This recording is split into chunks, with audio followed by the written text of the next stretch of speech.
Hi all. Today we are starting with second chapter in DWF, that is ETL process and OLAP. Now last lecture में हमने देखा था last chapter में that what is ETL. ETL stands for extraction, transformation and load. यानी data हम कैसे extract करते हैं, उसको कैसे ट्रांसफॉर्म करते हैं so that it becomes a sensible information to store in data warehouse, and how do we load that information in data warehouse. So in this chapter we are going to see in detail कि exactly ये process होता क्या है. So what is ETL tool? An ETL tool is a tool that reads data from one or more sources, transforms the data so that it is compatible with the destination and loads the data to the destination. मतलब ये एक ऐसा tool है जो data extract करता है, यानी one या वन से ज्यादा सोर्सेस डेटा रीड करता है, वहां से उसको प्रॉपरली ट्रांसफॉर्म करता है यानी कौन सा पैटर्न है स्टोर करने का, टारगेट पे क्या है, कैसे उसके साथ कंपैटिबल है, what format we have to store in, वो सब चेक करके उसमें कन्वर्ट करता है, that is transform, and then that data is load to the destination. It reshapes the relevant data from source system into useful information to be stored in the data warehouse. Reshapes the relevant data मतलब जैसे बोला था कि because we have one or more sources to get the data, that is just the raw data that is available. So उसको useful information में convert करने के लिए हमें उसको रीशेप यानी हमें उसका ट्रांसफॉर्मेशन करना पड़ता है. सो बेसिकली ओरिजिनल डेटा को हम प्रॉपरली ट्रांसफॉर्म करके सोर्स सिस्टम से डेस्टिनेशन सिस्टम में स्टोर करते हैं. That destination is nothing but data where houses.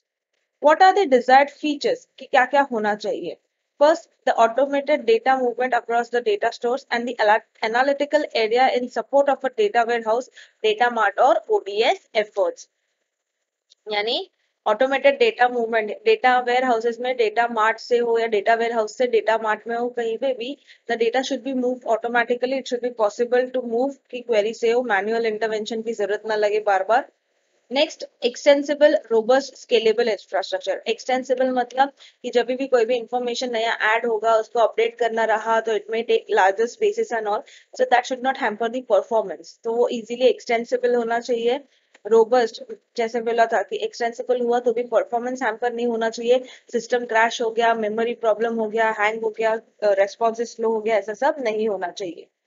And scalable infrastructure. Scalable मतलब कि पहले हम 10 पीसेस में स्टोर कर रहे थे, because of data now we are having 5 more pieces, then again it should maintain that flexibility, it should maintain that performance ratio. Standardization of ETL processes across the enterprises. Standardisation मतलब कि सारा ETL process same होना चाहिए over the organisation. Everyone must follow the same rules, follow the same techniques. Reusability of custom and pre build functions, यानी जो भी inbuilt functions available है उनका प्रॉपरली यूज करके इसको क्रिएट करना चाहिए. Better utilisation of existing hardware resources, faster change control and management, integrated metadata management, complete development environment as you work as you think, design metaphor. यानी जो भी hardware software resources है उनका properly usage होना चाहिए, efficient usage होना चाहिए. जो भी चेंजेस हो रहे हैं, जो भी अपडेशन होने हैं, उसको मैनेज करने भी आना चाहिए. प्लस एक पॉइंट के बाद ऐसा है कि इसको कंट्रोल करना जरूरी है, तो that should be also control. Integrated meta management. Integrated meta data management मतलब जहाँ पे where are storing data about the data, जो हमने लास्ट चैप्टर में देखा था, तो वो भी प्रॉपर मैनेज होना चाहिए. ऐसा नहीं कि इंफॉर्मेशन ओवरफ्लो हो रहा है, जगह नहीं है, या बहुत सारी वेग इंफॉर्मेशन आई हुई है. It should not be happen that way. And work as you think, यानी जो सोचा है उसके अकॉर्डिंगली काम करो. If you have thought that you will keep this information this way, then make sure you implement it. So those were the features. Next, we'll see what are the major steps in ETL processes. The following are the important steps given in the ETL process. First is to find out all the target data needed in data warehouses. यानी data ware house में हम कौन से type का information store करने वाले हैं और वो टाइप के इंफॉर्मेशन हमको कहाँ कहाँ से और कैसे कैसे मिलेंगे. Find out all the data sources, internal and external. जैसे हमने बोला था कि टारगेट डेटा पे कौन सा टाइप का डेटा चाहिए, पहले वो फाइंड आउट करो, फिर वो डेटा कहाँ कहाँ से मिलेगा वो फाइंड आउट करो. Prepare data mapping for target data elements from the sources. Prepare data mapping मतलब कि ये सोर्सेज से so and so data available है, लेकिन इनमें से एग्जैक्टली अपने को कितना चाहिए है, कितना इंपॉर्टेंट है, that has to be stored in data warehouse, उतना information has to be refined. Establish comprehensive data extraction rules, determine data transformation and cleansing rules, plan for aggregate tables. यानी data properly extract karo, follow the rules, follow the patterns, the standards which you have established, make sure the data is transformed correctly. Cleansing in the sense अगर redundancy है तो कहाँ पे है, क्यों है, necessary है, vague information है, too much of information है, कैसा है, तो कितना रखना है, ये सब cleansing में आता है. Plan for aggregate tables. Aggregate tables is make sure you connect one or more tables having the same parts of information. Organize data staging area and test route. Data staging area मतलब जहाँ पे extract होने के बाद ये जो cleansing perform होता है वो area कि exactly कितना data आगे shift करना है. Write procedures for all the data procedures for all the data load मतलब वो डेटा कैसे लोड होगा, बिट बाय बिट होगा, बाइट बाय बाइट होगा, एक एक चंक हम कहाँ कौन से मेमोरी पे स्टोर करेंगे, क्या डेटा स्ट्रक्चर इंप्लीमेंट किया है, everything. ETL for dimension tables and ETL for fact tables. यानी हमने लास्ट इसमें देखा था कि डायमेंशन टेबल्स और फैक्ट टेबल्स क्या होता है, स्टार स्कीमा, स्नोफ्लेक स्कीमा में, सब में Galaxy schema and all. So fact table is जिसमें हम सिर्फ डायमेंशन स्टोर करके रखते हैं, प्राइमरी की स्टोर करके रखते हैं. तो वो डेटा हम कैसे लाए, कैसे ट्रांसफॉर्म करें, how to load, and after that how that dimension tables will be loaded, that also has to be kept in mind. So these are the steps कि ये परफॉर्म होते हैं. And finally we have schemas based on which we can use that information. The next topic is data extraction techniques. Now, data extraction जब हम बोलते हैं तो exactly हम क्या मतलब फॉलो करते हैं या what has to be done. Data extraction and conversion differs in a data warehouse as compared to operational systems.